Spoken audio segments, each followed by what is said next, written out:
medida. Y a este punto vamos a seguir más que nada el texto, pero lo que me interesa es que ustedes también vayan preparándose para hacerme todas las consultas que estimen convenientes. Ya con los encuentros anteriores, los que estuvieron en mi primer curso, tienen una idea general de toda la obra. Los que empezaron conmigo recién ahora con el infierno, se habrán dado cuenta ya qué es el infierno y cómo funciona. Por lo tanto, vamos a partir con el primer canto, porque en la hojita que publicitó Magdalena, está dicho que hoy día nos vamos a referir a los 7 primeros cantos y los incontinentes, Virgilio, Francesca y Chacco, ¿ya? Eso van a ser un poco los límites que nos vamos a poner, pero que naturalmente no son exclusivos ni excluyentes. Simplemente, como la comedia se divide en 100 cantos, un canto de introducción, 33 cantos de infierno, 33 cantos de purgatorio y 33 cantos de paraíso, vamos a partir y vamos a leer completo el canto de introducción. Porque ahí está la base de lo que va a venir después.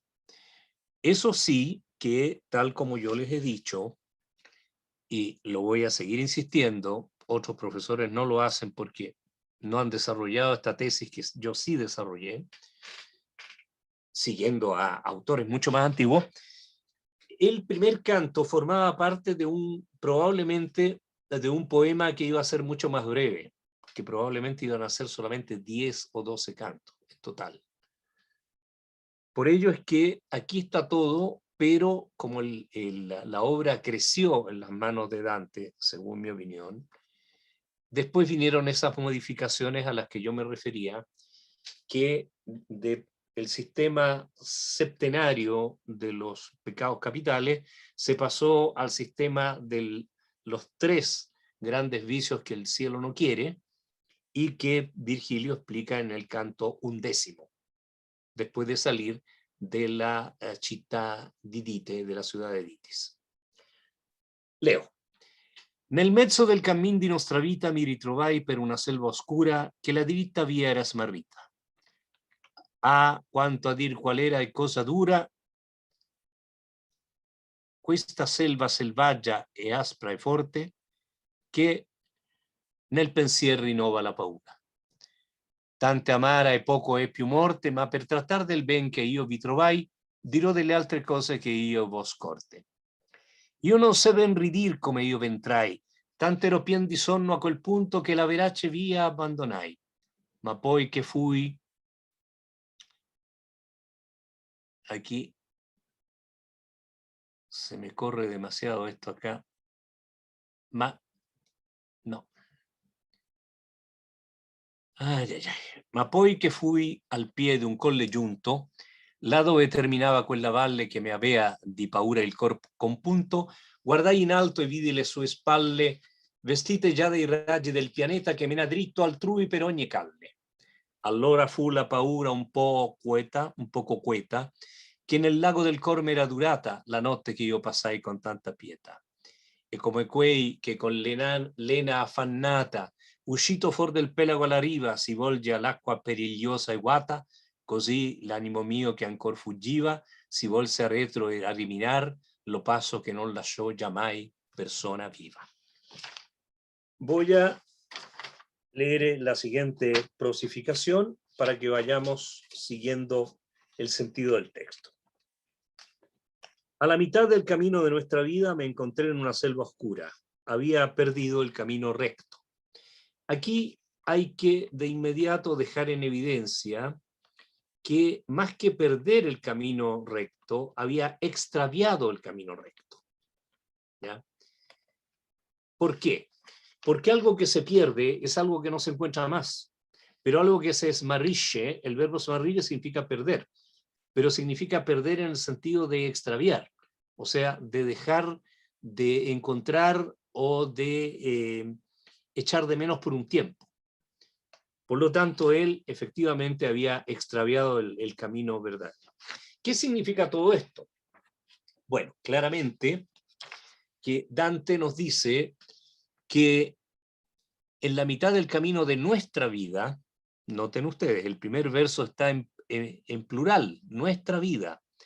Mi ritrovai per una selva oscura, me encontré yo, primera persona singular, en una selva oscura que había extraviado la vía recta, o la recta vía. Yo ya les expliqué en el primer encuentro que tuvimos, que Dante está respondiendo a las 6 preguntas fundamentales de cualquier reportaje, tal como yo aprendí en la escuela de periodismo. ¿Qué, quién, cuándo, dónde, cómo y por qué? ¿Ya? Curiosamente nadie se había dado cuenta de esto. Bueno, en todo caso yo lo presenté en un congreso en Buenos Aires y después lo traduje al italiano, así que ahora todos lo saben. En todo caso, esto tampoco es una invención del periodismo moderno, porque ya Cicerón había dicho algo parecido, ¿ya? Pero no voy a profundizar el tema porque, o si no, vamos a ir demasiado lento. Simplemente, ¿cuál es el mezzo del camino di nostra vita? Los 35 años. ¿Y por qué los 35 años?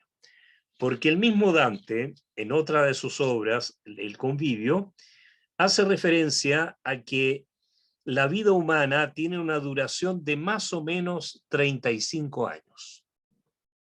¿Ya? Ustedes no pueden ver mis notas aquí, pero yo les puedo dar alguna indicación.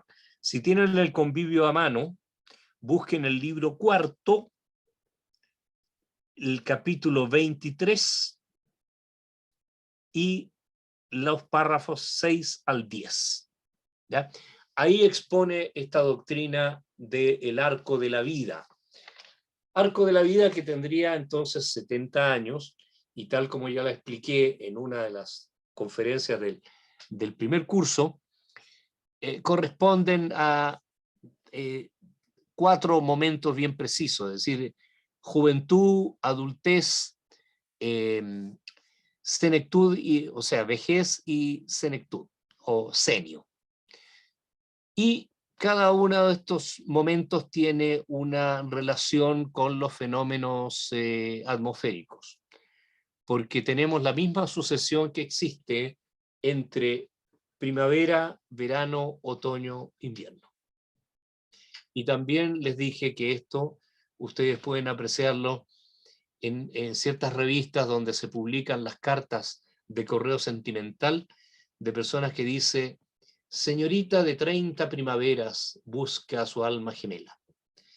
O alguien que dice por ahí, varón de 70 inviernos busca señora de la misma edad con fines serios, ¿no? Los inviernos, las primaveras, los veranos y los otoños tienen que ver justamente con estos momentos del arco de la vida. Vida que dura 70 años. Esto quiere decir que Dante, si habla del mezzo del camino di nostra vita, se refiere a que él tenía 35 años. Ahora, haciendo el cálculo, ¿ya?, de 35 años hacia atrás, nos da el año 1265. Y por lo tanto podemos calcular que el año 1265 nació Dante. ¿Cuándo? No lo sabemos, no tenemos la fecha. Pero sí sabemos que Dante, cuando está en el paraíso, rinde un homenaje a la constitución de Géminis. Y por lo tanto, él tiene que haber nacido en Géminis, lo que quiere decir que nació justamente en el periodo que estamos viviendo ahora, es decir, el que va de mayo a junio. Y ahí está la explicación de por qué en estos meses es cuando se hace la lectura Dantis en la Società Dantesca Italiana, en el Palazzo del Arte de la Lana, allá en Firenze. Ahora bien, más adelante, cuando Dante y Virgilio están en la Bolgia dei Barattieri, o sea, de los prevaricadores, ahí se encuentran con unos diablos. Y justamente el diablo que se llama Malacoda le explica a Dante, a Virgilio mejor dicho, que no se puede seguir el camino por ahí porque hubo un derrumbe. Y ese derrumbe fue exactamente hace 1234 años, ¿ya? 36 años, a 26 años.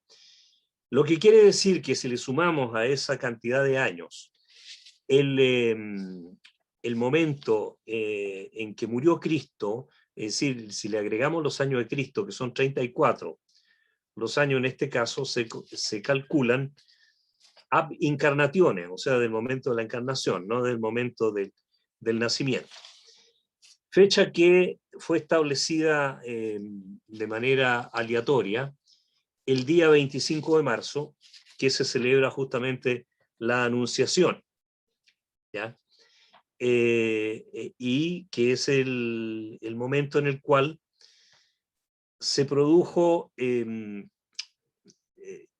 milagro del arcángel Gabriel, que se aparece a la Virgen María y le dice que va a tener un hijo.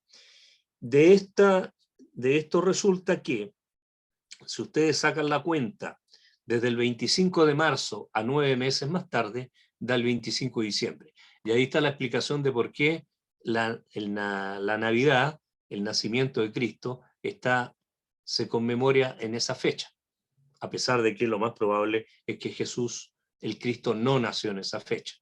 Pero es para hacer coincidir los 9 meses de gravidez que van desde el 25 de marzo. Ahora, justamente, Infierno 21, 112 a 114, es cuando dice Malacoda, el diablo, ieri più oltre 5 ore che quest'otta, 1266 anni compì che qui la vía fu rotta. Entonces, me corrijo, lo que dijo exactamente fue que hace 5 horas, desde esta hora, hace 1200 años con 66, se cumplió que aquí hubo un terremoto y se rompió la vía. Ahora, naturalmente esto haciendo referencia al terremoto que se habría producido para la muerte del Cristo, según uno de los evangelistas. Uno solo, Mateo, es el que habla de esto, los otros no dicen nada. Pero si aceptamos ese relato y aceptamos ese terremoto y aceptamos el hecho de que esto se produjo a las 12 del día, como pensaba Dante, y no a las 3 de la tarde, como dicen los otros evangelistas, evidentemente que coincide. O sea, son las 7 de la mañana del Sábado Santo, cuando se está hablando. Pero esto es tremendamente discutible. Aquí yo también he escrito bastante al respecto, porque hay una serie de condicionantes astronómicas que hacen cambiar el cálculo. Pero no me voy a referir a ellas ahora, simplemente les cito cuál es la más tradicional de las interpretaciones, ¿no? Han pasado 1266 años y por lo tanto, sumándole los 34 de vida de Cristo, da 1300. Pero hay otro dato histórico importante. En 1300 fue el primer año que hubo jubileo, porque el Papa Bonifacio VIII llamó al primer jubileo de la Iglesia Católica Apostólica Romana precisamente para el año 1300. Y Dante estuvo en ese jubileo, ¿ya? Esto lo sabemos porque él describe en el infierno, en Malevolge, donde están los seductores de mujeres y los rufianes, que unos caminan, dice, en un sentido y los otros en el sentido contrario, igual como los peregrinos en Roma atraviesan Castel Sant'Angelo, el puente de Castel Sant'Angelo. Entonces, me parece que eso es un dato importante. Y hay otra serie de datos más. Yo escribí un largo artículo sobre este tema, que ustedes lo pueden encontrar en internet, con el cual creo de haber demostrado, a partir del mismo Dante y de las crónicas de la época, que él sí estuvo en 1300 ahí. Pero ¿cuándo empezó a escribir la Divina Comedia? En mi opinión, poco después de ese viaje. Y los hechos que él relata son hechos anteriores al año 1302, que cuando él es condenado precisamente y se ve obligado a dejar Firenze por riesgo de su vida, porque la segunda condena es a muerte, ¿ya? Por lo tanto, 1300 y el día que empieza el viaje podría ser el 25 de marzo. Pero también podría ser el 8 de abril, dado a que eso coincide más bien con el Viernes Santo, que va a terminar en la Pascua de Resurrección, según esa época. Pero aquí también hay otra discusión. Sobre esto también he tenido que escribir muchísimo y todavía no he llegado a una conclusión exacta, siguiendo a otras personas que han hecho cálculos astronómicos más precisos. Desgraciadamente los comentaristas, y les paso el aviso porque cuando ustedes vean las ediciones que tienen, van a ver algunas notas que no dicen exactamente lo que deberían decir. ¿Por qué anticipo esto? Porque, por ejemplo, uno de los tantísimos errores que se comete al traducir la Divina Comedia y al hacer las notas de la Divina Comedia es de hacerlo con criterios contemporáneos. Y con contemporáneo estoy hablando del siglo XVI, XVII, XVIII, XIX, XX y XXI. Porque todos esos comentaristas se han equivocado en lo mismo. Me van a creer ustedes que muy pocos se habían dado cuenta que Dante tenía delante de sus ojos el calendario juliano y no el calendario gregoriano. ¿Y qué significa eso? 10 días de diferencia, con todo cálculo que se quiera hacer actualmente. Porque nosotros aplicamos un calendario gregoriano que perdió 10 días. ¿Para qué? Para hacer coincidir el equinoccio. ¿Ya? Y el mismo Dante lo va a decir en el Paraíso, que al paso que vamos, no lo dice con estas palabras naturalmente, pero al paso que vamos, va a llegar un momento en el cual ya enero no va a formar parte del invierno. ¿Por qué? Bueno, porque por la precesión de los equinoccios, el equinoccio se va adelantando cada vez más. ¿Y cuándo era el equinoccio? El 25 de marzo. ¿Ven ustedes? Según el cálculo de la época de Dante. ¿Ya? Bueno, volvamos. Entonces, ¿qué es esta selva oscura? La interpretación más seguida, más recurrente, y con la que yo estoy de acuerdo, es que se trata de la vida desordenada, la vida del pecado. Dante esto lo va a dejar más en claro cuando se encuentre con Beatrice en el paraíso terrestre, puesto que Beatrice le va a reprochar el haberse dedicado a otras personas, a otros amores, después de su muerte. ¿Y por qué? Porque Dante se dedicó a la filosofía. Él mismo lo cuenta esto en el Convivio. Y por lo tanto abandonó la teología. Y al abandonar la teología era como si se hubiera metido en una selva oscura. Pero esa selva oscura también tiene un significado político, porque él en ese momento, en ese año 1300, él está participando en la vida política de Firenze y lo va a pagar muy caro, como lo vamos a ver si es que Dios quiere en la próxima sesión, cuando analicemos el canto 10º del infierno, cuando Dante discute con Farinata del Liuberti, el gran jefe ghibellino que se encuentra ahí en la ciudad de Ditis entre los herejes, ¿ya?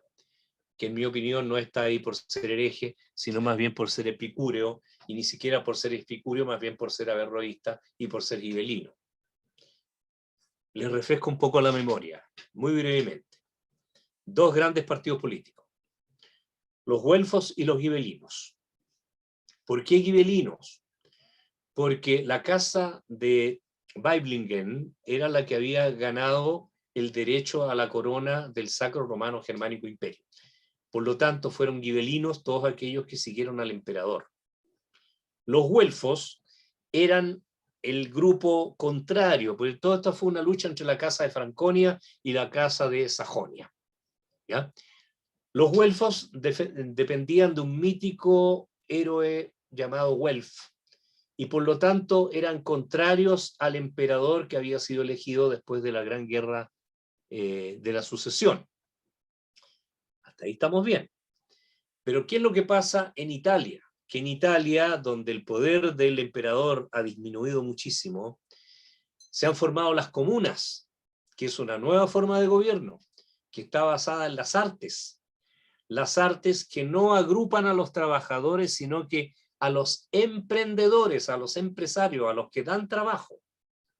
Estas artes son las que controlan la comuna y por lo tanto tienen el poder político, además del poder económico. Ellos no están de acuerdo con el emperador, pero tampoco tienen fuerza suficiente como para oponerse solos al emperador. Entonces, ¿qué es lo que hacen? Se ponen por el lado del Papa, ¿ya? Y como no son del partido del emperador, se hacen llamar güelfos. Y por lo tanto pasan a llamarse güelfos aquellos que están de acuerdo con la política del Papa. O sea, trasplantado de Alemania, lo que ahora es Alemania, porque en ese tiempo era el Sacro Romano Germánico Imperio, trasplantado a la bota italiana, se transforma en güelfos y gibelinos. Los gibelinos, esto lo vamos a ver en detalle, como les digo, cuando veamos el canto décimo, el infierno.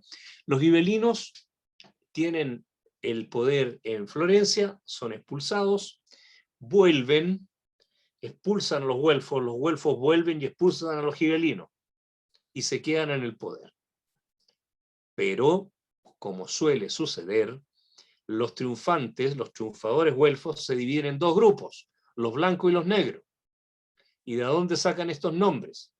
De las divisiones que se habían ya producido en la ciudad de Pistoia. Por lo tanto, Dante forma parte de los güelfos blancos. Y la disputa que se produce dentro de la ciudad hace que triunfen los güelfos negros. ¿Ya? De esto voy a referirme un poquitito más adelante cuando veamos el canto sexto. Por lo tanto, Dante, que era güelfo blanco, se encuentra en una situación bastante complicada y que lo lleva a, en primer lugar, a entrar en pugna con los seguidores del Papa, que es Bonifacio VIII, y en un segundo lugar ya con sus propios ciudadanos, y al final, como les dije, es condenado a presentarse y pagar una multa. Como él no se presenta ni paga la multa, se le condena a muerte, y por lo tanto tiene que irse de Firenze. ¿Ya? Ahora bien, esa es la selva oscura. Por eso dice que tan amarga es y poco más es la muerte, pero para hablar del bien que yo encontré ahí, diré otras cosas que yo también pude ver. Yo no sé exactamente decir cómo entré en ella, en esa selva, porque estaba tan lleno de sueño en ese punto, estaba tan adormilado, tan amodorrado, que abandoné la vía verdadera, la vía veraz. Pero después que llegué al pie de una colina, allá donde se terminaba ese valle, que me había de tanto miedo compungido el corazón, miré a lo alto y vi sobre las lomas vestidas con los rayos del planeta que lleva detrás de él a todos por todo camino. ¿Quién es? El Sol. ¿Ya? Según la imagen de ese tiempo, el Sol gira en torno a la Tierra, pero también hay un movimiento diurno, moto se dice en italiano en realidad, el movimiento diurno que da una vuelta completa en 24 horas. Y esa es la vuelta que da el Sol. Y por lo tanto, por eso todos los otros planetas, ¿no?, se mueven junto al compás del Sol. Entonces dice, entonces el miedo se me aquietó un poco en el lago del corazón, que me había durado ese miedo durante la noche que pasé con tanta piedad, o sea, con tanto disgusto, y como aquel que mira con respiración afanosa el haber salido del mar a la ribera fuera del agua peligrosa, así yo dije en mi alma, mi ánimo huía cuando logró darse vuelta y mirar hacia atrás, ese paso que no dejó nunca una persona viva. ¿Ya? Esto ha llevado a pensar que Dante habría sufrido una especie de muerte mística después de salir de ahí, dado a que si nadie salió nunca vivo de esa selva, ¿por qué él sí salió vivo de esa selva? Lo que nos lleva a otra temática, que es la de si estamos hablando de un sueño o estamos hablando de una visión. ¿Ya? Se puede hablar de un lenguaje profético en Dante, sí, pero no ahora, más adelante.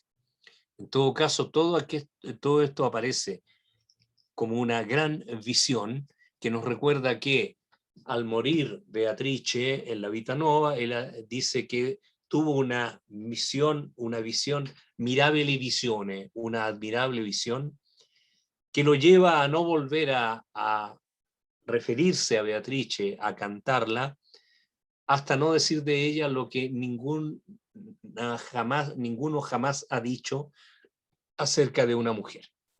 Y efectivamente, la finalidad de la Divina Comedia, de la comedia, es encontrarse con Beatrice al final y verla en todo su esplendor, disfrutando de la gracia divina. Entonces, sigo con la lectura. Poi che hai posato un poco il corpo lasso, ripresi via per la piaggia diserta, así que el pie fermo sempre era quello più basso. Es decir, después de esto que me reposé un poco, empecé a caminar y el pie firme era siempre el que estaba más abajo. Esto lo podemos interpretar como que él iba subiendo y por eso el pie de abajo era el más firme, o que venía bajando y por eso el pie que estaba más abajo era el más firme. Según parece, él va subiendo. Bueno, es un detalle. Ed ecco quasi al cominciar dell'erta una lonza leggera e presta molto che di pel macolato era coperta. E non mi si partía dinanzi al volto, anzi mi impediva tanto il mio cammino che io fui per ritornar più volte volto. Entonces, se le aparece esta lonza, que es este animal del que ya hicimos referencia, que es una especie de leopardo, y dice: he aquí que al comienzo de la pendiente, una lonza ligera y muy rápida, cubierta de una piel con manchas, no se me quitaba de delante, es más, me impedía seguir mi camino, tanto que estuve varias veces por volverme atrás. Tempera del principio del mattino, il sol montava in su con quelle stelle che eran con colui, quando l'amor divino mosse di prima quelle cose belle. Sì che a bene sperar m'era cagione di quella fiera alla gaetta pelle, l'ora del tempo e della dolce stagione, ma sì, ma non sì che paura non mi desse la vista que me apparve di un leone. O sea, era el principio de la mañana y el sol subía con las estrellas que estaban con él cuando el amor divino movió por primera vez estas bellezas, de tal modo que la hora y la dulce estación me permitían esperar un buen desenlace con aquella fiera de piel manchada, pero no hasta el punto que no me diera miedo la vista de un león que se me apareció. Es decir, en la mañana, Dante pasó toda la noche en la selva, y ahora que él ve que el sol empieza a aparecer, con aquellas estrellas que estaban con el amor divino cuando movió las cosas bellas. ¿Cuál es esa constelación? ¿Cuáles son esas estrellas? La de Aries, porque se supone que Dios creó, justamente para el equinoccio de primavera, creó el mundo, y por lo tanto en ese momento estaba la constelación de Aries como está hasta el día de hoy.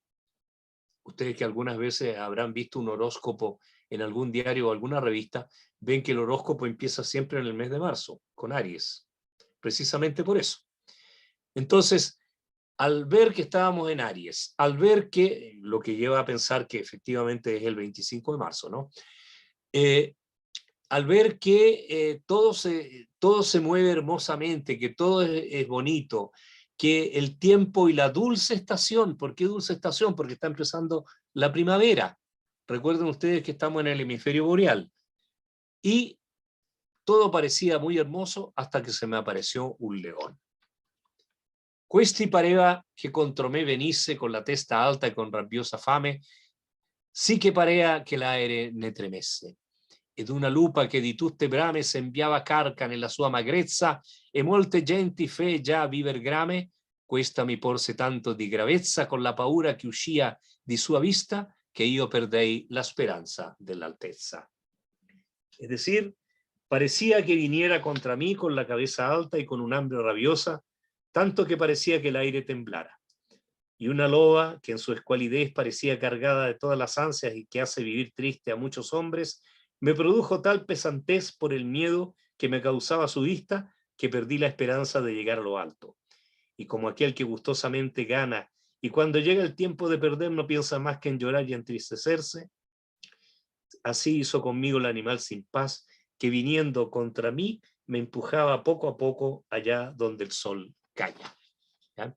Es decir, el león le produce el miedo, pero además de eso, la loba lo está empujando hacia la selva. Me adelanté con la traducción, ahora les leo el italiano. El toscano, mejor dicho, antiguo. E quale quei che volentieri acquista e giugne il tempo che perde lo face, che in tutti i suoi pensier piange s'attrista, tal mi fece la bestia senza pace, che venendomi incontro a poco mi ripeñeva lado el sol tache. El sol tache, fíjense ustedes qué bonita esta imagen, muy típica de Dante, porque el sol no calla. El callar es una idea auditiva, ¿no es cierto? Sin embargo, aquí el sol, que debería iluminar, que es un hecho visivo, se queda callado, ¿ya? Porque no entra en la selva.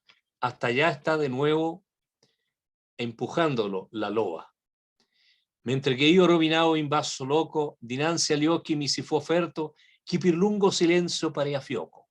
Quando vidi costui nel gran diserto, miserere di me gridai a lui, qual che tu sii, od ombra od homo certo. Risposemi, non homo già fui, e i miei parenti miei furono lombardi, mantoani per patria ambedue. Nacqui sub Giulio, ancor che fosse tardi, e vissi a Roma sotto il buon Augusto, nel tempo degli dei falsi e bugiardi. Poeta fui e cantai di quel giusto figliol d'Anchise che venne di Troia, poiché il superbo Ilion fu combusto. Ma tu perché ritorni a tanta noia? Perché non sali il dilettoso monte che è principio e cagión de tutta gioia? Traducción. Mientras yo me derrumbaba hacia abajo, se me ofreció ante mi vista uno que por el largo silencio parecía falto de voz. Cuando le vi en aquel gran desierto, grité, miserere de mí, sea quien seas, sombra o verdadero hombre. Hombre no, hombre ya fui, respondió. Mis padres fueron lombardos, de patria mantuana los dos. Nací bajo Julio, aunque tarde, y viví en Roma bajo el buen Augusto en el tiempo de los dioses falsos y embusteros. Fui poeta y canté aquel justo hijo de Anquises que vino de Troya, después que la soberbia Ilión fuera quemada. Pero tú, ¿por qué regresas a tanto tormento? ¿Por qué no subes el deleitoso monte, que es principio y razón de todo gusto, o de todo gozo? Se presenta el personaje, este que por largo silencio parecía débil, que no se veía claramente. Le pide por favor que lo ayude, ¿no? Si es un hombre o una sombra. Y él contesta que no es un hombre, ya fue un hombre, ¿ya? Y explica que fue poeta, ¿ya? Explica que nació sub Julio, o sea, en la época de Julio, Julio César, queriendo decir en la época de los emperadores, y que le tocó vivir en la época del emperador Augusto, ¿ya? Cuando existían los dioses falsos y mentirosos. Fue un poeta y cantó al hijo de Anquises que vino de Troya, o sea, Eneas. Eneas que se salva del incendio de Troya y después de un largo viaje, pasando por Cartago, todos ustedes recuerdan la historia de Dido y Eneas, después pasa a la península itálica, que todavía no tenía ese nombre, y a partir de su descendencia se va a fundar Roma, ¿ya? Y luego agrega, pero tú, ¿por qué tienes tanto problema, no? ¿Por qué no subes a la montaña? Entonces, Dante se da cuenta con quién está hablando, es Virgilio. Or sei tu quel Virgilio, quella fonte che spandi di parlarsi largo fiume, rispose io con vergognosa fronte. O degli altri poeti, onore e lume, vagliami il lungo studio e il grande amore che mi ha fatto cercar lo tuo volume. Tu sei lo mio maestro e il mio autore, tu sei solo colui da cui io tolsi lo bello stilo che mi ha fatto onore. Vedi la bestia per cui io mi volsi, aiutami da lei, famoso saggio, che ella mi fa tremar le vene e i polsi. Traducción. Así pues, tú eres Virgilio, el manantial de elocuencia que se ensancha en tan amplio río, respondí con cara vergonzosa. Oh luz y honor de los demás poetas, valgan el largo estudio y el gran amor que me hizo buscar tus obras. Eres mi maestro y mi autor, eres el único de quien yo tomé el hermoso estilo que me ha proporcionado honores. Mira al animal por el que yo me volví, ayúdame contra él, el famoso sabio que me hace temblar las venas y los pulsos. Si no me equivoco, fue Katy la que me preguntó la vez pasada acerca de Virgilio, ¿no? Bueno, aquí se nos presenta y aquí está el primer homenaje que se hace al gran poeta latino. Naturalmente, Dante no ve una salida, ¿ya? Ve solamente que Virgilio está ahí para ayudarlo, pero todavía no ha entendido el cómo.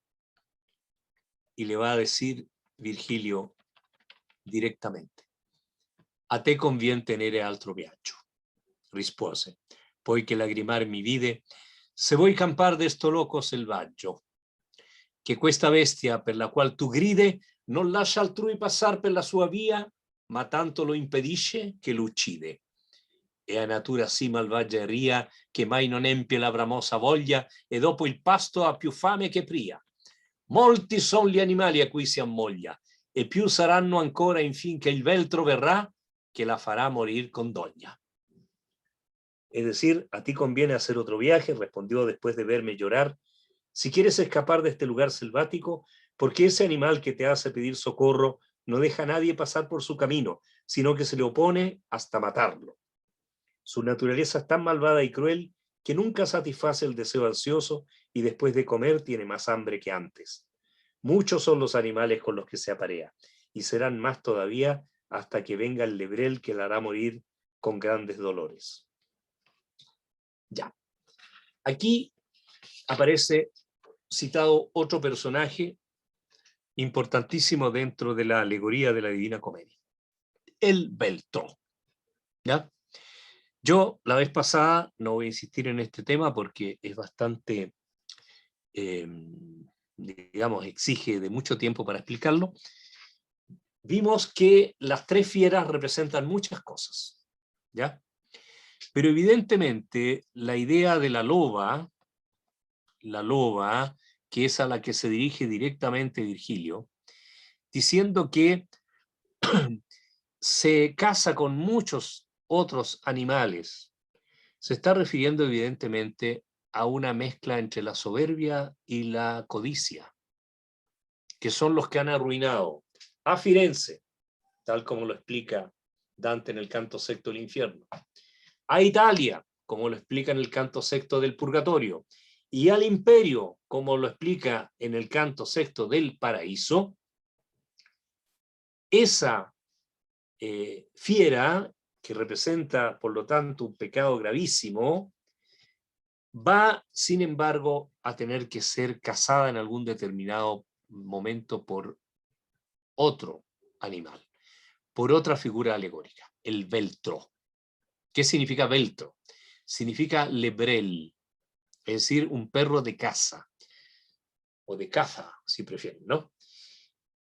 Este perro cazador, yo en mi traducción no le voy a poner lebrel, voy a dejarlo como veltro, porque el veltro es fundamental para poder entender el resto de toda la profecía que se va a hacer ahora. Muchos han dicho que el veltro sería un personaje político, y para ser más exacto, que Dante habría pensado en Can Grande de la Scala, porque ya el nombre Can Grande tendría algo que ver con este mundo de los carnívoros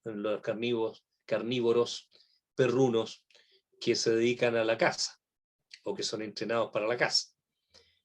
Pero Can Grande de la Scala, en el momento que él escribió estos versos, era un niño de 9 años, entonces no creo que sea el caso. Podría ser uno de los descendientes de Can Grande de la Scala, o mejor todavía, el emperador Arrigo VII.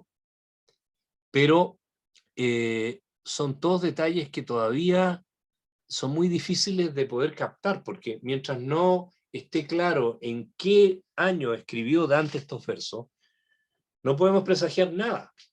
Yo sí creo, habiendo estudiado muchísimo el tema, les prometo que hace 40 años que estoy estudiando esto, más en realidad, pero hace 40 años en forma sistemática, siguiendo los estudios de otras personas.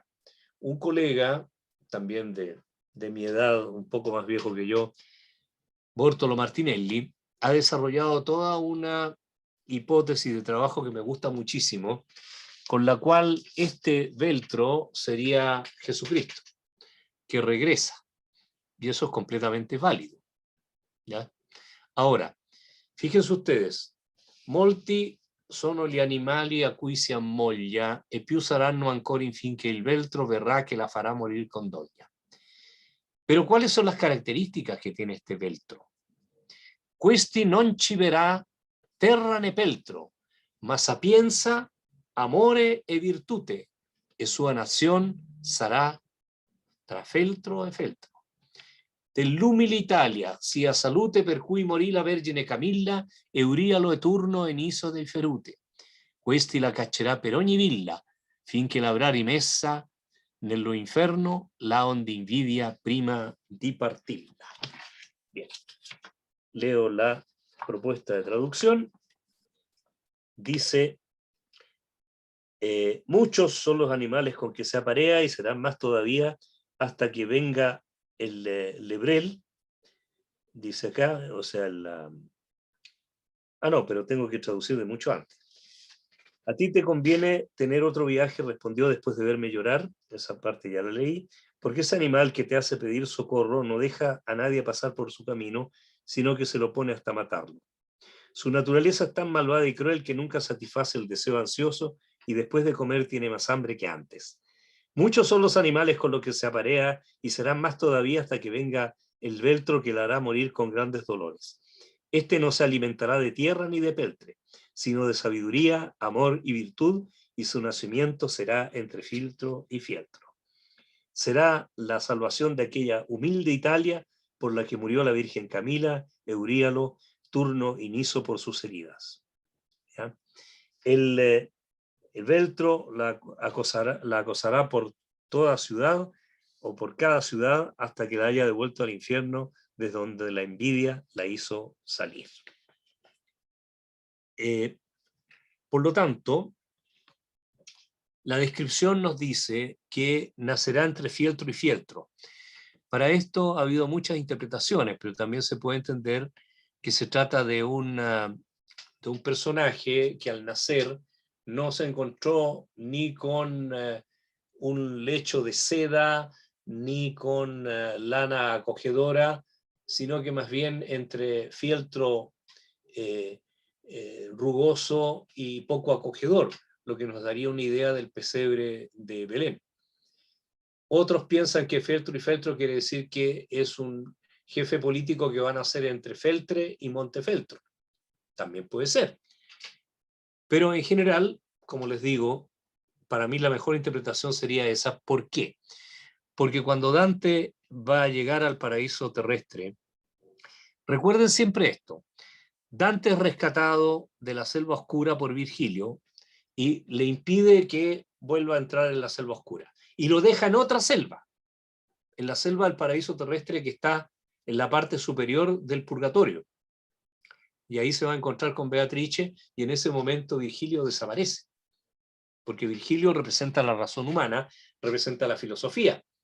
Y en cambio, Beatrice representa la fe y representa también a la teología. Entonces, ya la labor de Virgilio hasta ese momento está cumplida. Y él puede desaparecer. Es decir, vuelve de donde partió, del limbo. ¿Ya? Pero Beatrice, después que Dante va a ver una serie de imágenes que son proféticas y que vamos a analizar, si Dios quiere, cuando lleguemos a estudiar ese canto, que es uno de los últimos del purgatorio, ella anuncia que va a venir un mensajero de Dios, un 510 o sea, un 515. Si nosotros transformamos esos números en números romanos, 500 es la D, ¿no? Quinto es la V corta. Y 10 es la X. Por lo tanto, si mezclamos estas tres letras que son números, nos da la palabra dux. Dux significa guía. Dux ducis. ¿Ya? Y por lo tanto es un guía que va a salvar a Italia y va a salvar al imperio. Ustedes saben que hubo un político italiano que se hizo llamar el Duce, ¿no? y por lo tanto también algunos pensaron en algún instante que aquí en esta profecía de Dante estaba nada menos que ese político, lo que naturalmente no es muy aceptable desde el punto de vista ni histórico ni filológico. Pero la idea del dux ducis, del duce, del duca, como dice Dante, es importantísimo, porque durante todo el trayecto del infierno y del purgatorio va a decir siempre, el mío maestro, el mío duca, ¿ya? Para decir aquel que me sirve de guía y que me está llevando hacia la meta final, que en este caso es encontrar a Beatrice, y la va a encontrar justamente en el paraíso terrestre. Entonces, expuesta a esta situación, dice, «On Dio per lo tuo me penso e discerno, che tu mi segue e io sarò tua guida, e trarrotti di qua per loco eterno, ove udirai le disperate strida, vedrai gli antichi spiriti dolenti che alla seconda morte ciascun grida, e vedrai il color che son contenti nel fuoco, perché speran di venire quando che sia alle beate genti». O sea, te conviene tener otro viaje, le dice, ¿ya?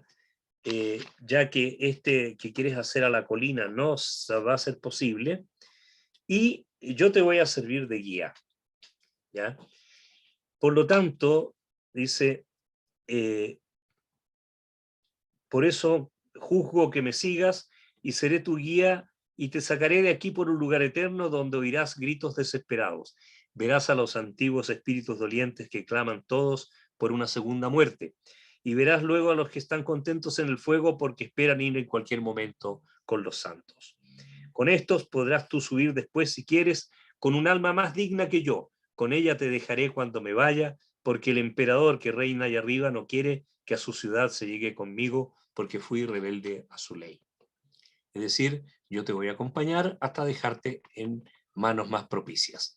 Alle quai poi che tu vorrai salire, anima fia ciò che più di me degna. Un alma que va a ser más digna que yo te va a acompañar.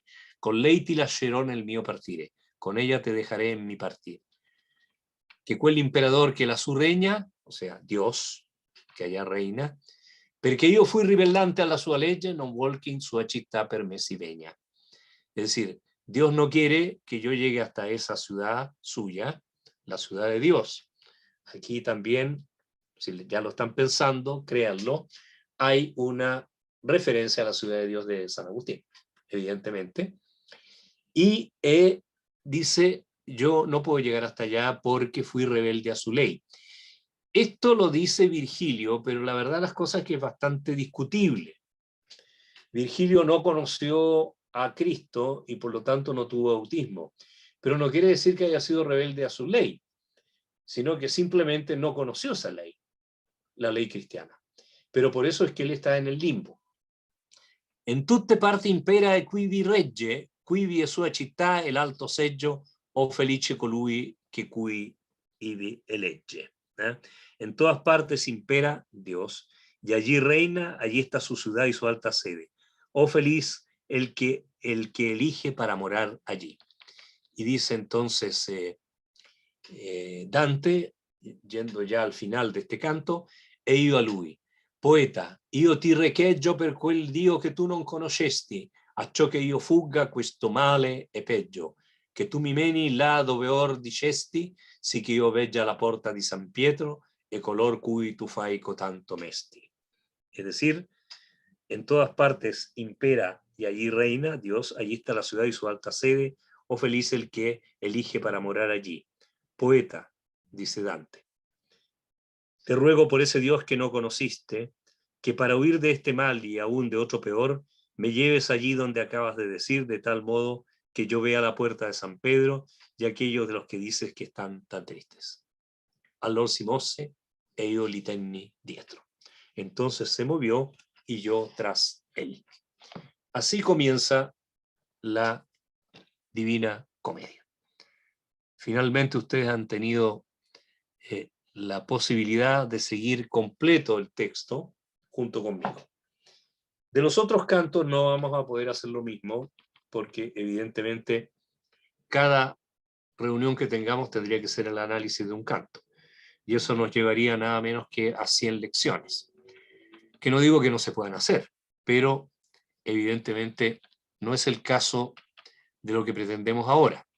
Simplemente quiero ver algunos personajes y algunas situaciones.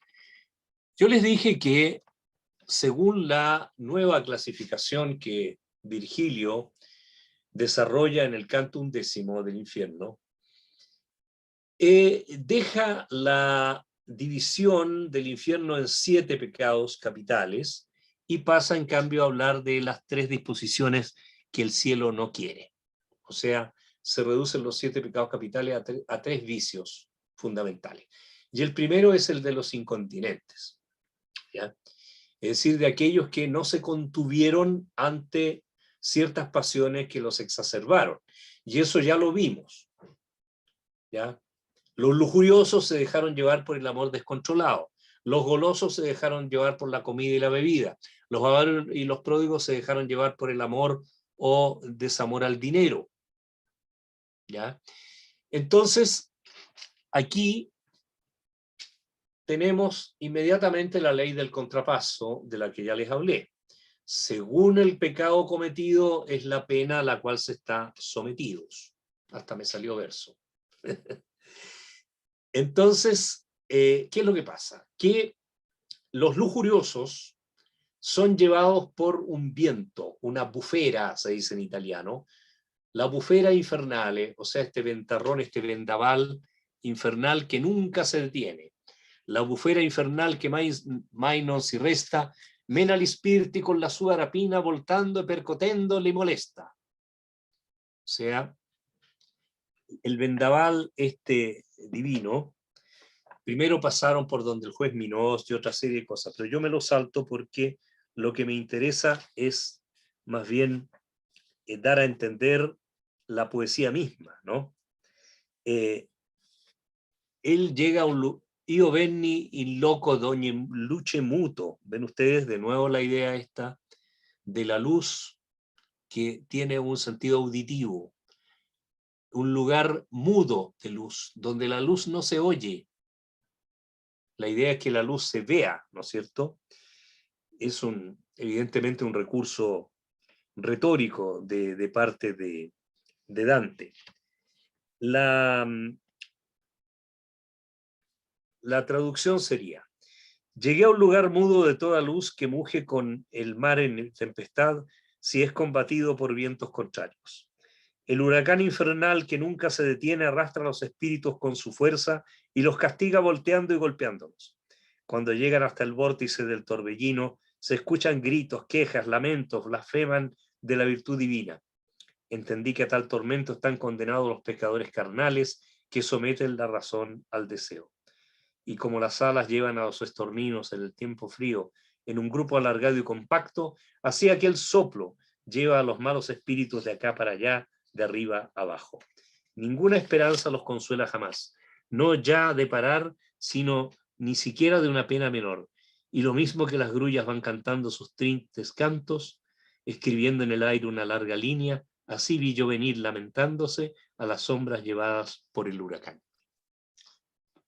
La poesía, en este caso la poesía de Dante, es bellísima. ¿Por qué? Porque ustedes al escuchar ahora el texto en italiano y en toscano y en verso, van a poder apreciar cómo a través del ritmo de los versos se va dando la idea del vendaval y la idea del movimiento de las almas llevadas por el viento. Io venni non in loco d'ogni luce muto, che mugghia come fa mar per tempesta se da contrari venti è combattuto. La bufera infernal che mai non si resta, mena gli spiriti con la sua rapina, voltando e percotendo li molesta. Quando giungon davanti alla ruina, quivi le strida, il compianto, il lamento, bestemmia quivi la virtù divina. Intesi che a così fatto tormento enno dannati i peccator carnali che la ragion sommettono al talento. E come gli stornei ne porta l'ali, nel freddo tempo a schiera larga e piena, così quel fiato, gli spiriti mali, di qua, di là, di su, di giù, di mena. ¿Ven? El ritmo. El endecasílabo está completamente quebrado aquí, justamente para dar la idea de este movimiento. Di qua, di là, di giù, di su, di mena. Nulla speranza li conforta mai. Non che di posa, ma di minor pena. Primero habló de estorninos que en el tiempo frío, en el invierno, van en una hilera larga y muy compacta. Pero después dice, e come i gru vanno cantando l'orlai, facendo in aere di lunga riga, così vi divido venir, traendo guai, hombre portate dalla detta briga. Y así como las grullas van cantando sus lamentos, y al mismo tiempo van haciendo una larga fila, una larga hilera en el aire, así ve yo entonces a estos pecadores, a estas sombras que están llevadas de esta forma. Maestro, quiero saber quiénes son ellos. Ahí Virgilio le explica el nombre de un montón de lujuriosos y de lujuriosas que se encuentran en el lugar. Yo me salto todo eso, lo pueden leer ustedes con más calma, porque lo que me interesa es llegar hasta los personajes más importantes de esta parte. Cuando dice Virgilio, Dante dice a Virgilio, io cominciai, poeta, volentieri parlerei a quei due che insieme vanno e paionsi al vento esser leggeri.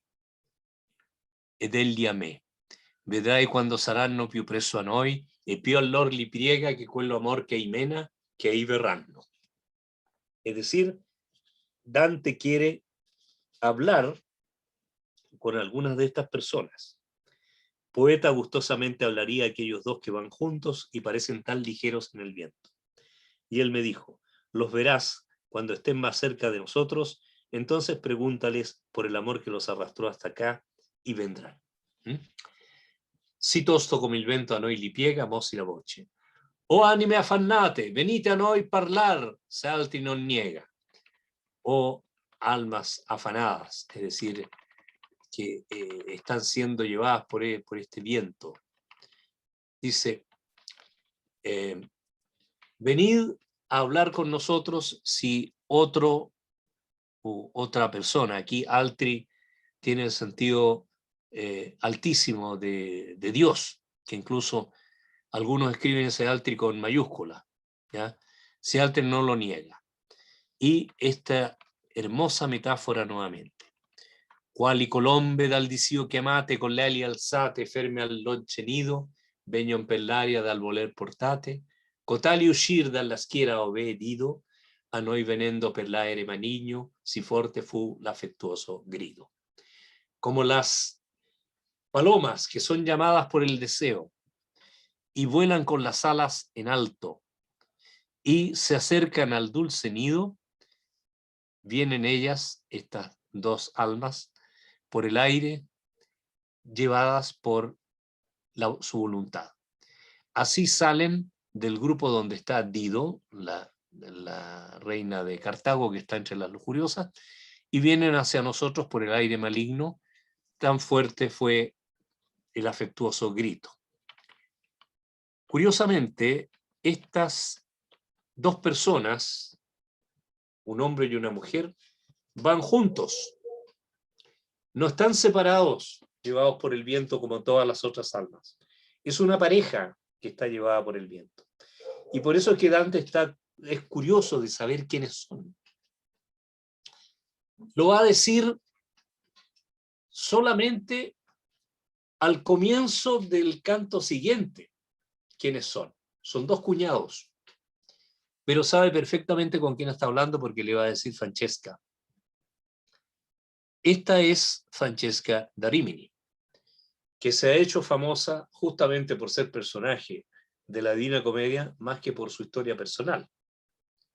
Según las crónicas de la época, Francesca fue casada, como se hacía en esos tiempos, por un matrimonio de interés, y generalmente en ese tiempo los matrimonios los hacían los padres cuando todavía los niños estaban en la cuna. Dante estuvo casado con Gemma Donati, pero no porque estuviera enamorado de ella, ni mucho menos, no, porque fue un acuerdo de sus padres con los Donati, y él tenía muy poca edad, o sea, no se sabe exactamente, pero se calcula que Dante debe haber hecho promesa de matrimonio a los 9, 10 años más o menos, ¿ya? Entonces acá Francesca se casó, la casaron, mejor dicho, con un señor llamado Gian Malatesta, al que le decían Gian Ciotto. Ciotto es una fea palabra porque significa el zunco, ¿ya? El cojo.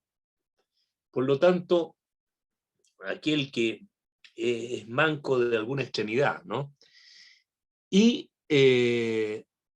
tenía un hermano, Paolo, que en cambio habría sido un joven muy atractivo, y Francesca se enamoró de su cuñado y fue adúltera. El marido los sorprendió y los mató, a los dos, al hermano y a la esposa. Eso es lo que cuenta la crónica, que mucha de ella ha sido después readaptada según el cuento de Dante. ¿Por qué les estoy diciendo todo esto? Porque yo ya sostuve, y voy a sostener siempre, que Beatrice es un personaje inventado. Beatrice no existió nunca. Beatrice Portinari, vecina de Dante, sí existió.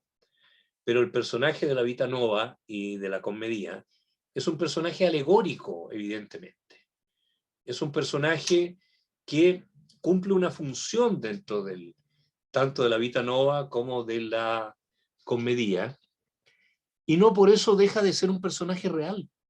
Los personajes son más reales que sus autores. Recuérdenlo. Todos ustedes que me escucháis leyeron El socio de Genaro Prieto. Al final Walter Davis le explica a Julián Pardo que él va a seguir viviendo porque es un personaje. Y en cambio él, que es su autor, no va a poder seguir viviendo. La idea no la inventó Genaro Prieto. Es mucho más antigua, ¿no? Luigi Pirandello y los 6 personajes en busca de autor. Pero aquí esto se aplica a la perfección.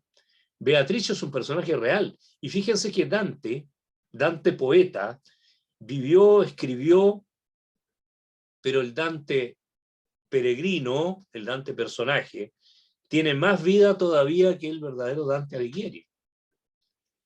Lo mismo pasa con Francesca da Rimini. Ha pasado a ser un personaje tan compacto, tan real, que ni siquiera sabemos cómo ocurrieron realmente los hechos.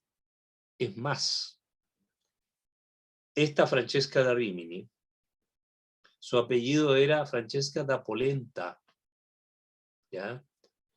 Y era una antepasada nada menos que del señor da Polenta, que es el que hospedó, Guido da Polenta, que es el que hospedó a Dante en los últimos años de su vida. Entonces, ¿se imaginan ustedes qué significado tiene de que Dante escriba una poesía en las cuales condena nada menos que una antepasada de su benefactor? Esto viene a confirmar de que estos cantos fueron escritos mucho antes del año 1319, cuando probablemente Dante había empezado a escribir El Paraíso y ya estaba en Ravenna, que es donde al final él murió. Bueno, la que habla es Francesca, pero también habla Paolo, ¿ya? Yo no me voy a extender en este tema porque es un poquito más... es decir, no creo ni siquiera que les interese tanto a ustedes, ¿ya? Si algún día llego a publicar mi traducción, ahí está bien explicado qué es lo que dice Francesca y qué es lo que dice Paolo. Lo que interesa aquí es el relato. Oh animal grazioso e benigno, che visitando vai per l'aere perso, noi che tignemmo il mondo di sanguigno. Se fosse amico il re dell'universo, noi pregheremmo lui della tua pace, poiché hai pietà del nostro mal perverso. Di quel che udire e che parlar vi piace, noi udiremo e parleremo a voi, mentre che il vento, come fa, si tace. Si è della terra dove nata fui, sulla marina dove il Po discende per aver pace coi seguaci suoi. Ecco, veamos un poco estos tercetos, estas tercinas de introducción. Dice Francesca: oh ser vivo, cortés y benévolo que vas visitando por el aire oscuro a nosotros los que teñimos el mundo de vergüenza. Si fuese amigo nuestro el Rey del Universo, le rogaríamos por tu paz, puesto que tienes compasión de nuestro perverso daño. De lo que os plazca oír y hablar, os oiremos y hablaremos, en tanto el viento como hace ahora se acalla. Y con esto ya explica la condición que tienen estos dos pecadores, de que tienen que estar juntos, y ahora les va a explicar el por qué. Empieza por presentarse, sin decir su nombre. Si es de la terra dove nata fui, sulla marina dove il po discende a ver pace coi seguaci suoi. O sea, la tierra donde yo nací se asienta en la costa donde desemboca el Po para quedar en paz con sus secuaces. Con esto deja en claro que ella viene de Ravenna, que es justamente a donde va a desembocar el río Po, ¿ya? Y sus otros afluentes. Y empieza esta serie de 3 tercetos, que felizmente me quedan los 3 juntos acá, que es la base ideológica y programática de todo el discurso de Francesca. Amor che al cor gentil ratto s'apprende, prese costui della bella persona che mi fu tolta, e il modo ancor m'offende. Amor che a nullo amato amar perdona, mi prese del costui piacer sì forte, che come vedi ancor non m'abbandona. Amor condusse noi ad una morte, Cain attende chi a vita ci spense, queste parole d'allor ci for porte. O sea, prefiero leer esta prosificación que ya está hecha para no entrar en tanto detalle. El amor que se enlaza rápidamente al corazón noble atrapó a este por la belleza que me fue arrebatada y el castigo me sigue atormentando. El amor que no perdona a ningún amado me atrapó tan fuerte con el placer que me daba este que, como ves, todavía no me deja. El amor nos condujo a la misma muerte. Caín espera al que apagó nuestra vida. A ver. Para entender el primer verso, es necesario que repasemos brevemente el Dolce Stil Novo. Dolce Stil Novo es una, entre comillas, escuela poética, porque en realidad esto de escuelas lo hablamos nosotros a partir del siglo XIX. ¿Ya? Pero un grupo de poetas que tenían inspiración neoplatónica, de esto les hablé la otra vez, así que no voy a insistir acerca de la teoría filosófica que está detrás de todo esto. Simplemente, estos poetas iniciaron un movimiento de poesía, de amor filosófico, de altísimo nivel, que Dante le pone un nombre justamente en la comedia. Cuando él en el canto 24 del Purgatorio habla con Bonagiunta da Lucca, famoso poeta anterior al Dolce Stil Novo, le dice si él no es el poeta del Dolce Stil Novo, y responde Dante sí. ¿Cuál es el estilo nuevo? Y Dante lo explica, esto lo vamos a ver en detalle cuando hablemos del Purgatorio, pero por el momento lo anticipo. Dice, io sono un che quando amor mi ispira, ciò che detta dentro vos significando. O sea, yo soy uno que cuando el amor me inspira, lo que me va dictando lo voy escribiendo. ¿Ya? Idea naturalmente de tipo platónico respecto a la creatividad. Platón había pensado, incluso siguiendo a Sócrates, que es como un demonio que se apodera de nosotros. ¿Ya? Pero aquí en este caso ese demonio es el amor. ¿Y qué tipo de amor? Aquel que Guido Winizzelli había iniciado en Bolonia y que después llega a Firenze. En Firenze tiene sus principales representantes en quienes, en Dante Alighieri, porque ha sido el más famoso de todos, pero sobre todo en Guido Cavalcanti, que es anterior a Dante y gran amigo de Dante. Están Lapo Gianni, Gianni Alfani, Dino Frescobaldi y Cino da Pistoia, que es un poeta venido de afuera, de la ciudad de Pistoia, esa que les dije yo que se había dividido entre blanco y negro. Bueno, amor que al cor gentil ratos aprende.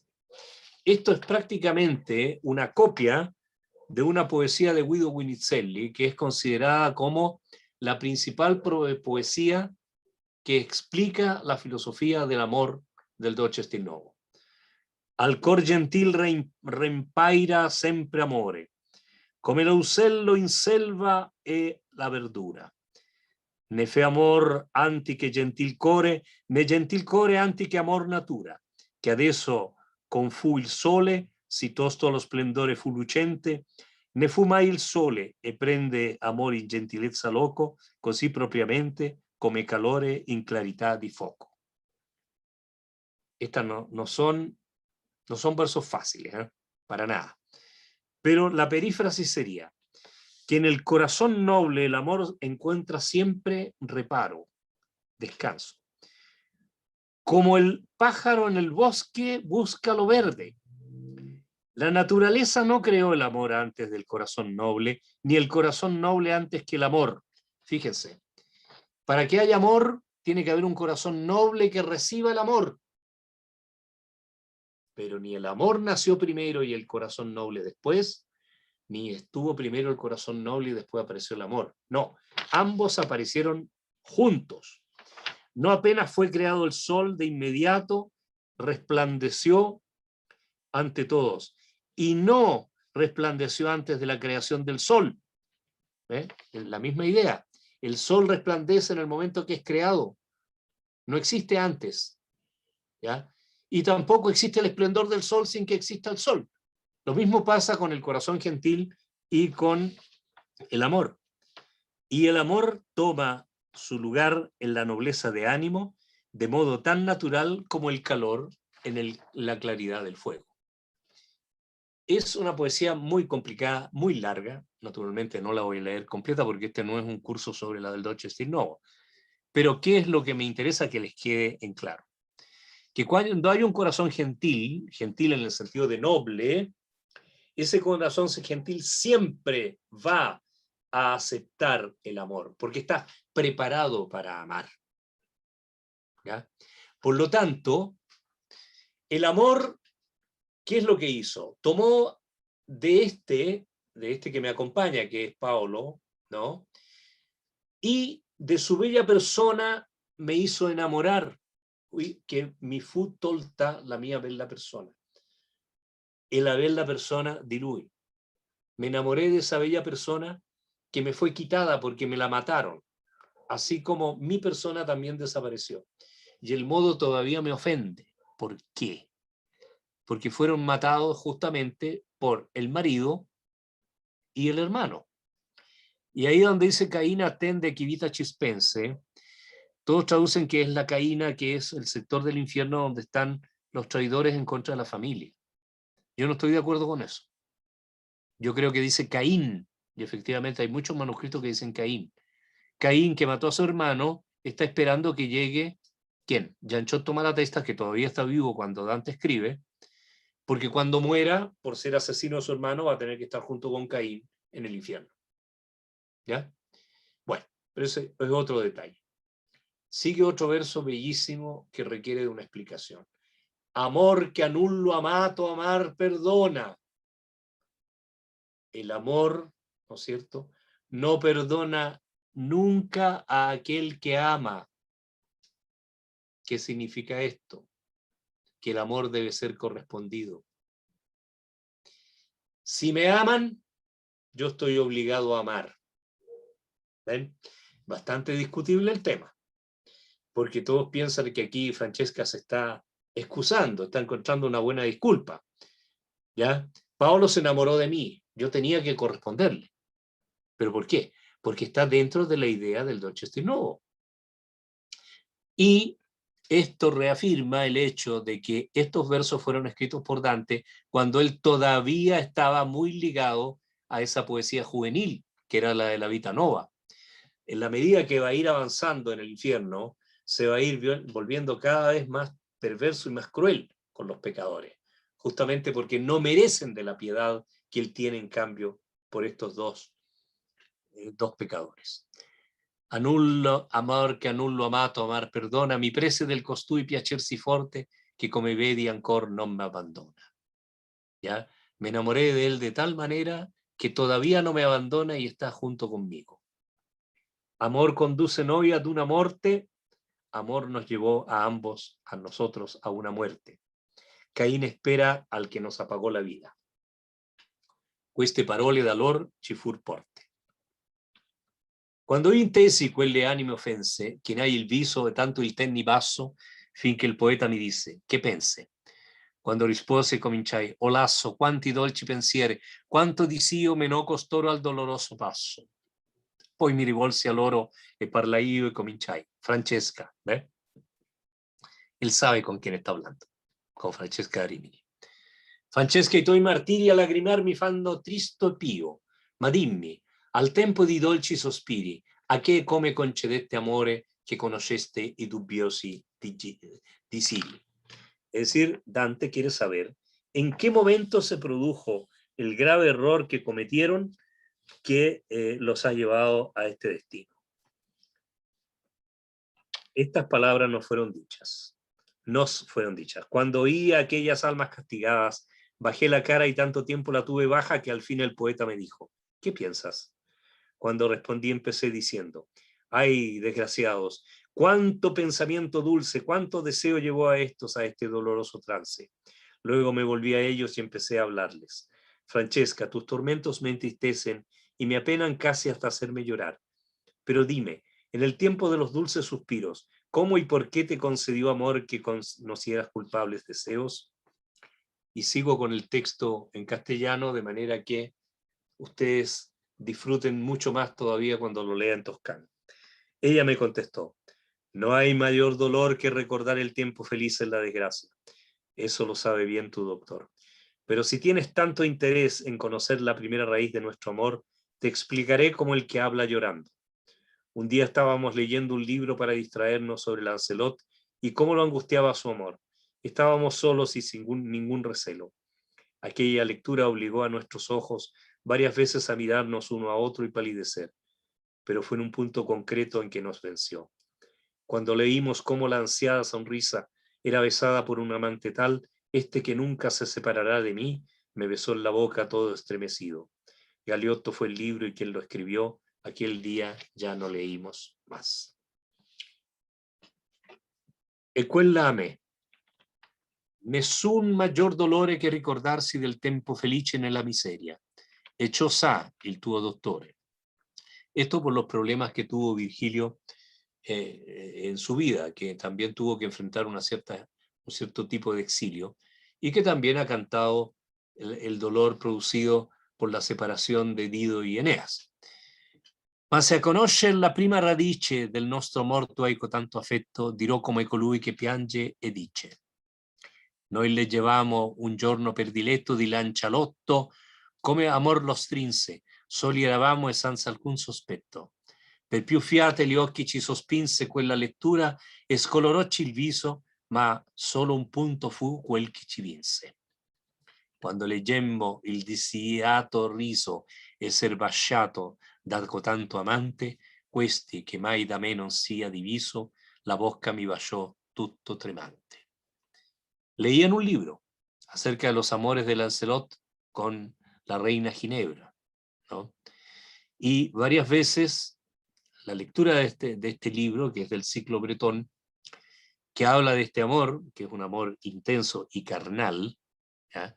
Los había ya inquietado bastante. Pero al llegar en el momento en que ese amante, ese tanto amante, había besado a la reina mientras ella se estaba riendo, el deseado sonrisa, ¿eh? Al besar la sonrisa, no dice besar los labios, dice besar la sonrisa, a ese punto Paolo no se resistió y besó a Francesca. La boca me besó todo tembloroso. Galeotto fue el libro y chi lo scrisse. Galeotto fue el libro y quién lo escribió. ¿Por qué Galeotto? Porque Galeotto era el paje, el escudero de Lancelot, que se encargaba de hacer los encuentros furtivos entre la reina Ginebra y Lancelot. Quel giorno più non vi leggemmo avanti. Hermosísimo verso que ustedes pueden interpretar como quieran. Hay desde quienes dicen que se besaron una vez y ya de ahí para adelante siguió la relación carnal completa y no siguieron leyendo, hasta pensar de que ya el libro no tenía ninguna validez, ya no servía para nada porque ya había alcanzado su meta, que era el de conseguir el adulterio, hasta pensar que en ese preciso momento llegó el marido y los mató a los dos. Y por eso no pudieron seguir leyendo. Ahí está la riqueza de Dante, la riqueza que ustedes van a ver y que seguramente recuerdan en el Conde Ugolino cuando dice «Poscia più che il dolore poté il digiuno», más que el dolor pudo el ayuno. ¿Qué significa? ¿Que el Conde Ugolino se comió a los hijos? ¿O que no lo mató el dolor, sino que lo mató el hambre? Extraordinario, realmente extraordinario. Es decir, es de una doble interpretación, una triple interpretación, este verso, quel giorno più non vi leggemmo avanti, que además determina que Dante no soporte más lo que está escuchando. Y dice, mentre che l'uno spirito questo disse, l'altro piangeva, sì che di pietade io venni men, così come io morissi, e caddi come corpo morto cade. Y mientras que un espíritu dijo esto, el otro lloraba, de tal modo que la piedad que yo tuve me hizo sentir que yo me moría. E caddi come corpo morto cade. Y caí como cae un cuerpo muerto. Traducido así en prosa suena pésimo. Pero los que entienden de métrica ven que en este endecasílabo, ¿no es cierto?, están colocados todos los acentos anticipados de uno, lo que hace dar la idea justamente que el verso va para atrás, justamente como un verso que indica que un cuerpo cae como muerto. Los últimos minutos que me quedan a disposición los voy a destinar a parte del canto sexto, donde aparece ese personaje Chacco. Yo, entre paréntesis, solamente por un dato de la crónica académica, les voy a decir que mi tesis de doctorado la hice justamente acerca de este canto, el canto sexto. Y tenía ese nombre, Voi cittadini mi chiamaste Chacco. Ustedes, ciudadanos, me llamaste Chacco. Porque a través de todo un estudio de la crónica y del canto, llegué a la conclusión que Chacco nunca existió, que es un personaje inventado por Dante. Bueno, ¿para qué les voy a decir la que quedó con eso? Porque resulta que cuando una glosa por siglos y siglos la iban repitiendo, no, si Chacco existió, porque Boccaccio escribió un cuento que lo hace a él protagonista. Bueno, el hecho que sea un protagonista de un cuento de Boccaccio no quiere decir que sea un personaje real, al contrario, puede que sea justamente un personaje imaginario. Pero eso importa poco. Chacco, por lo que los mismos comentaristas dicen, el lenguaje popular florentino significaba cerdo. O sea, Chacco es muy parecido a chancho también, si no se han dado cuenta. ¿Y por qué? Porque comía mucho y bebía mucho, y por eso está aquí en la gula, ¿ya?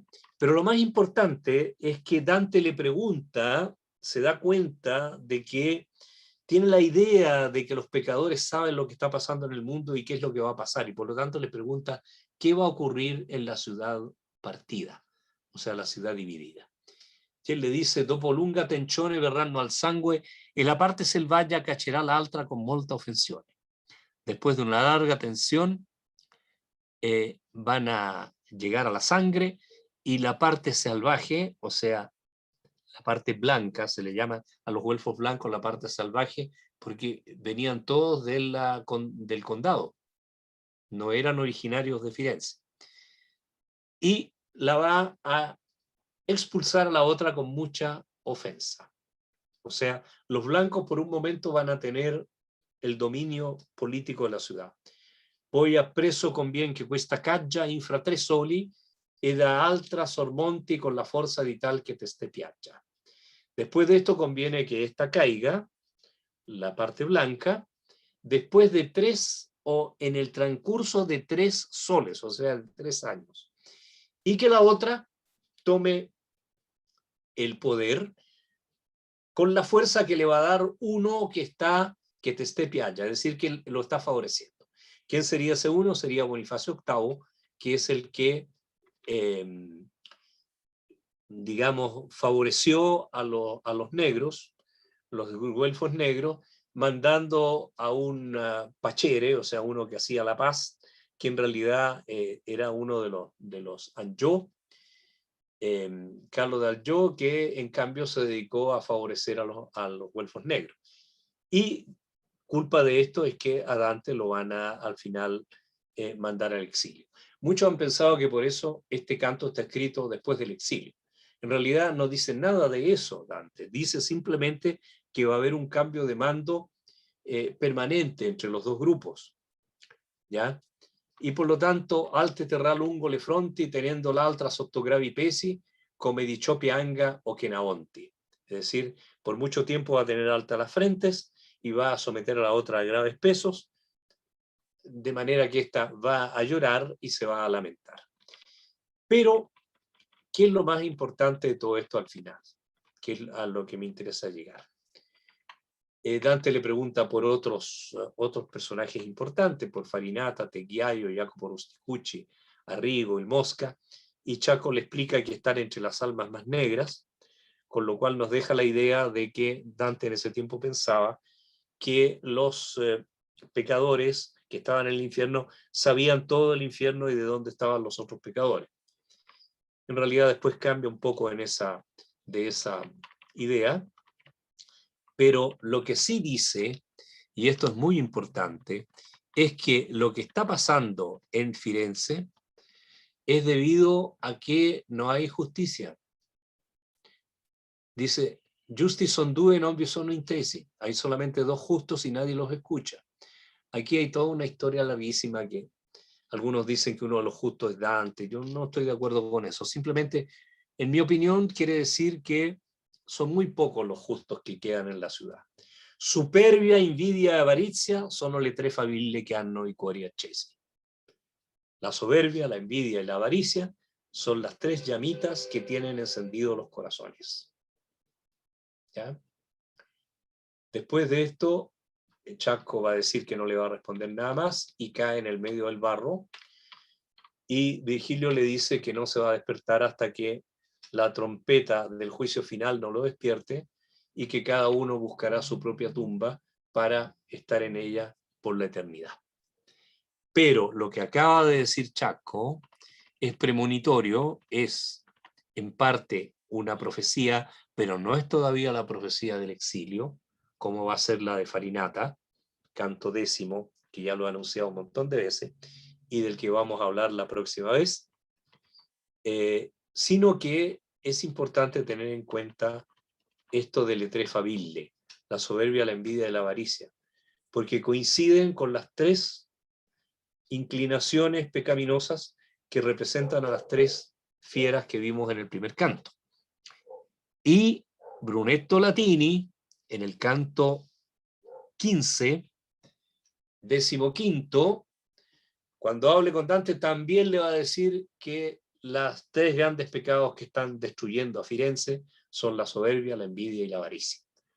No solo, al final de cuentas, todo el mundo está siendo arruinado por estos tres pecados. Tres pecados que son, después adaptando la realidad gregoriana, porque es del Papa Gregorio Magno, la división de los pecados capitales. Adaptando esto a la idea de Aristóteles, cada uno de los tres grandes vicios va a generar uno de estos pecados que a su vez son los que van a traer la ruina, tanto del punto de vista político como del punto de vista económico y sobre todo del punto de vista moral. Por lo tanto, estimadas amigas, estimados amigos, es de esperar que con la lectura, finalmente, de estos versos, ustedes hayan podido, por un lado, percatarse de la belleza estética de la poesía de Dante y, por otro lado, del contenido verdadero de lo que los versos dicen. Porque muchas veces leyendo los comentarios aparecen una serie de opiniones que Dante nunca dijo, de cosas que no sé ni siquiera si se las imaginó, pero eso después generan otros errores. ¿Ya? De ahí que mi compromiso sea el de poder terminar algún día una traducción que